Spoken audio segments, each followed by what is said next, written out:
पहले से ही बिहार चुनाव में बीजेपी की नैया फंसी हुई है। यह तो उम्मीद कम ही है कि एनडीए की सरकार आएगी या नहीं आएगी। मानकर चलिए कि अगर कुछ सीटों से रह भी गई तो उन्हें अब भी भरोसा नहीं है कि जनता दल यूनाइटेड और लोक जनशक्ति पार्टी रामविलास उनके साथ रहेगी। और अगर बिहार में खेला हुआ तो दिल्ली वाले बेचैन पहले से हो जाएंगे। बैसाखी जो है मजबूत वाली बिहार से तकरीबन 18 सीट है, 17 सीट है। अब इन सब के बीच आज मैं ये नहीं दिखाऊंगा बिहार का सबसे महत्वपूर्ण चीजें दिखाने जा रहा हूं। खबर 6 राज्यों में, जी साफ साफ सुनिएगा, 6 राज्यों में बीजेपी को तगड़ा झटका लगने जा रहा है। इस पूरी चीजों की कई जानकारी आपको नहीं दी जाएगी।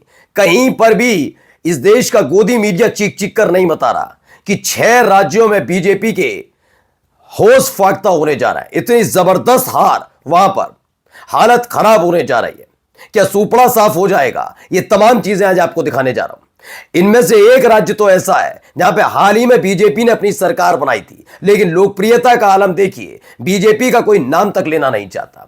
ऐसी क्या वजह रही और ये क्या है 6 राज्यों में ऐसा कि भारतीय जनता पार्टी की का बेड़ा गर्क होने जा रहा है। लेकिन एक राज्य में खुशखबरी भी है, वो भी देख लीजिएगा। नमस्कार, मैं हूं प्राज्वल गौतम और आप देख रहे हैं टाइम्स एक्सप्रेस। 7 राज्य, जी हां, इन 7 राज्यों में से एक राज्य में खुशखबरी है, बाकी 6 राज्यों में कमल मुरझाने वाला है। और यह दावा यूं ही नहीं किया गया है, बल्कि बिहार विधानसभा चुनावों के मद्देनजर यह खबर बीजेपी के लिए बुरी नहीं, बहुत बुरी है। याद करिए, साल 2014 था।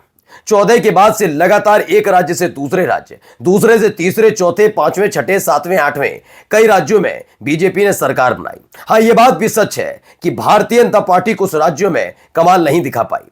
जैसे आज आप अब भी देख लीजिए पंजाब, जैसे जाकर देख लीजिए पश्चिम बंगाल, जाकर देखिए झारखंड। ये वो राज्य हैं अमूमन जिन राज्यों में हाथ पांव तो बहुत मारे गए, लेकिन कमाल नहीं दिखा पाए। अब हालत क्या है? जाते जाते दिल्ली, जाते जाते उत्तर प्रदेश, उत्तराखंड तो था ही, उत्तर प्रदेश, इसके अलावा बिहार, इन जगहों पर कमल खिलाने में कामयाब रहे। केरल में भी एक सीट लाए, वो भी अपने दम पर रही, वहां के अभिनेता के दम पर। खैर, आज बात उन राज्यों की नहीं हो रही है। सबसे पहले मैं बात कर रहा हूं उड़ीसा की। उड़ीसा में क्यों बीजेपी का डब्बा गोल होने जा रहा है वो समझिए। अभी हाल ही में आपको याद होगा, लोकसभा चुनाव के साथ ही चुनाव हुए उड़ीसा में। नवीन पटनायक के खिलाफ माहौल बनाया गया। नवीन पटनायक भी नाराज थे क्योंकि जिस तरह की शब्दावली का इस्तेमाल हुआ, आप चुनाव जीते या धांधली की, क्योंकि खुद इसको लेकर जो उनकी पार्टी है बीजू जनता दल, उसने भी शिकायत कराई थी चुनाव आयोग में कि वहां धांधली की खबरें हैं। अब कितना सक्रिय रहता है चुनाव आयोग, आप समझते ही हैं। लेकिन अब कहानी है कि बिहार विधानसभा चुनाव के साथ साथ उड़ीसा में भी चुनाव होने जा रहे हैं। जी हां, उड़ीसा की एक सीट है नुपांदा असेंबली पोल है। नुपांदा में भी एक सीट पर चुनाव होने जा रहा है। अब यह हालात क्या है जरा आप समझ लीजिए, वो भी कब, जब हाल ही में चुनाव जीत के चुके हैं। यह असर क्यों पड़ा भी मैं बताऊंगा। इस पर जो बायपोल में बताया गया है, प्रोजेक्शन यानी कि सर्वे जो बता रहा, ओपिनियन पोल समझ लीजिए, 37% लोग कांग्रेस को चुनना चाहते हैं। बीजेट जरूर, उसका ग्राफ बहुत तेजी से गिरा है। 24% लोग ही बीजेट को जीताना चाहते हैं यहां पर प्रत्याशी को, लेकिन कांग्रेस पहली पसंद बन चुकी है उड़ीसा में। क्यों बनी मैं बताता हूं अभी आपको। बीजेपी 33% जनता नुपांदा की चाहती है कि बीजेपी का प्रत्याशी जीते, 37% जनता चाहती है कांग्रेस प्रत्याशी जीते और 24% लोग चाहते हैं बीजेपी का राज दोबारा लौटे नुपांदा में। अब क्यों मैंने कहा ये जरा समझिए। दरअसल आपने कभी लद्दाख में नहीं सुना होगा। आप कहेंगे उड़ीसा से लद्दाख क्यों पहुंचे, तो मैं समझाता हूं अभी आपको। आपने लद्दाख में कभी नहीं सुना होगा, उत्पात हुआ, उपद्रव हुआ, आगजनी हुई, ये तमाम चीजें। वैसे ही वो बॉर्डर वाला इलाका, बॉर्डर वाला स्टेट है, तो और ज्यादा सेंसिटिव हो जाता है। लेकिन जब से उसे केंद्र शासित प्रदेश बनाया और गृह मंत्री अमित शाह के हाथ में उसकी बागडोर आई, तब से आप देखिए लद्दाख पूरी तरीके से बहुत उबाल में था। गुस्सा फूट पड़ा, क्या क्या वहां नहीं हुआ। यहां जहां बीजेपी के हाथ में अप्रत्यक्ष प्रत्यक्ष तौर पर कंट्रोल में जो राज्य है, उन राज्यों के हालात कुछ ऐसे ही हैं। अब जैसे इसी साल, पिछले साल उड़ीसा में चुनाव जीती बीजेपी, उसके फौरन बाद देखिए वहां उत्पात होना शुरू हो गया। हिंदुवादी संगठन जो तमाशा करने के लिए जाना जाता है वो करने लगे। उड़ीसा से ऐसी खबरें आती नहीं थी। कटक में आज भी रह रह कर कैसे तमाशे हो रहे हैं आप देख ही रहे। हाल ही में कितना बड़ा तमाशा वहां हो गया कटक में, सबने देखा। अब उड़ीसा की जनता वही शांति चाहती है जैसे पहले शांति थी। राजनीति देश में चलती रहे, कोई फर्क नहीं, लेकिन उड़ीसा में शांति चाहती है उड़ीसा की जनता। इसीलिए उन्होंने कहा हमें ना बीजेपी पर भरोसा, क्योंकि बीजू जनता दल भी कहीं ना कहीं जाकर बीजेपी की गोद में बैठ जाता है। अब कांग्रेस को बड़ी पार्टी बनाने जा रहे हैं। आई दूसरे बड़ा झटका झारखंड में, जिस झारखंड में हेमंत सोरेन के तुरंत जेल जाने के बाद विधायक तोड़ के सत्ता में आने की कोशिश बीजेपी ने की थी, वो उसमें कामयाब नहीं हो पाई और यही वजह है झारखंड में चुनाव भी नहीं जीत पाई।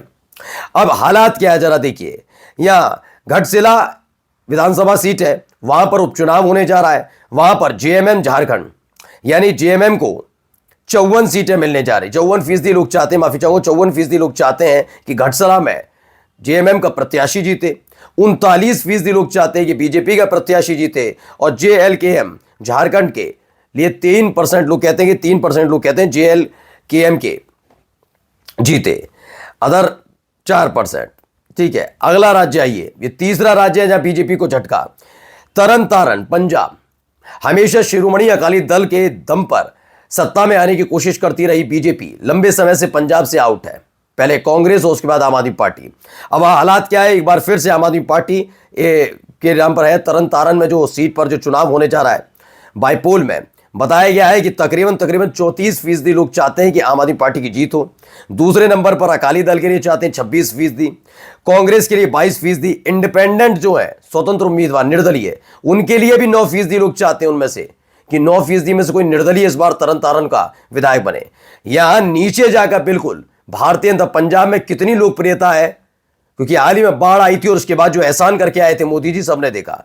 7% लोग चाहते हैं कि बीजेपी का प्रत्याशी जीते। अब अगला देखिए, बहुत सारे अभी तो तेलंगाना, यहां पर भी हालत खराब है। जुबली हिल्स पर सीट पर चुनाव होने जा रहा। हाल ही में मैंने आपको दिखाया था कांग्रेस के जो प्रत्याशी हैं उनका प्रचार करने कोई और नहीं बल्कि असदुद्दीन ओवैसी गए थे, आपको मालूम है ना। उससे ग्राफ बढ़ता नजर आया कांग्रेस का। जुबली हिल्स सीट पर उपचुनाव में 44% लोग चाहते हैं जुबली हिल्स के ही कांग्रेस का प्रत्याशी विधायक बने। बीआरएस के लिए चाहते हैं 38%, बीजेपी को मात्र 15%, क्योंकि इनके अपने चुने हुए विधायक कितनी अच्छी शब्दावली का इस्तेमाल करते हैं। टी राजा के तौर पर सबने देखा। जो आदमी घर, मतलब जिन शब्दावली का इस्तेमाल हम घर में बैठकर नहीं कर सकते, वो सड़क पर खड़े होकर खुल्ला देता है और फिर ये बाद में कहते हैं हमारी तो पार्टी संस्कारी पार्टी है। इतने तो तमीजदार विधायक दिए इन्होंने, तो इसलिए वहां की जनता सिर्फ 15% लोग कहते हैं बीजेपी का प्रत्याशी। एक और जगह झटका जम्मू कश्मीर में, मुडगाम में जेकेएनसी है, जम्मू कश्मीर नेशनल कॉन्फ्रेंस, उनके लिए 43% लोग चाहते हैं उसका प्रत्याशी जीते। बड़गाम में 37% जम्मू कश्मीर की पीडीपी है, पीपल डेमोक्रेटिक फ्रंट, पीडीपी जो है उसके लिए 37%। भारतीय जनता पार्टी को मात्र 12% लोग चाहते हैं कि जीते। 12% लोग चाहते हैं कि वहां पर सीट पर जीते। अब आइए एक और जगह मिजोरम में, डंपा, यहां पर एमएनएफ पार्टी का प्रत्याशी वो कहा जा रहा है 35% लोग चाहते हैं। वहां की लोकल पार्टी है जेडपीएम, इनके लिए कहते हैं 32% लोग कहते हैं कि जेडपीएम का प्रत्याशी जीतना चाहिए। कम से कम कांग्रेस की स्थिति भी ठीक है कि तीसरे नंबर पर 21%। भारतीय जनता पार्टी के लिए कहा जाता है मात्र 8% लोग कहते हैं चुनाव जीते। लोकपाल का है। और एक खुशखबरी अच्छी है लेकिन वो जल्द बदल ना जाए दुख में, राजस्थान से खबर है, अंता में 38% लोग चाहते हैं कि बीजेपी का प्रत्याशी जीते। इसकी वजह भी ये बताई जा रही है कि आखिरकार बागडोर वसुंधरा राजे सिंधिया के हाथ में आखिरी वक्त में दी गई, क्योंकि चुनाव हारने का डर था। वहीं कांग्रेस के लिए कहा जाता है कि 36% लोग कहते हैं कि कांग्रेस का प्रत्याशी जीते। यानी 6 राज्यों में बीजेपी की हालत खराब और खस्ता चल रही है। नमस्कार।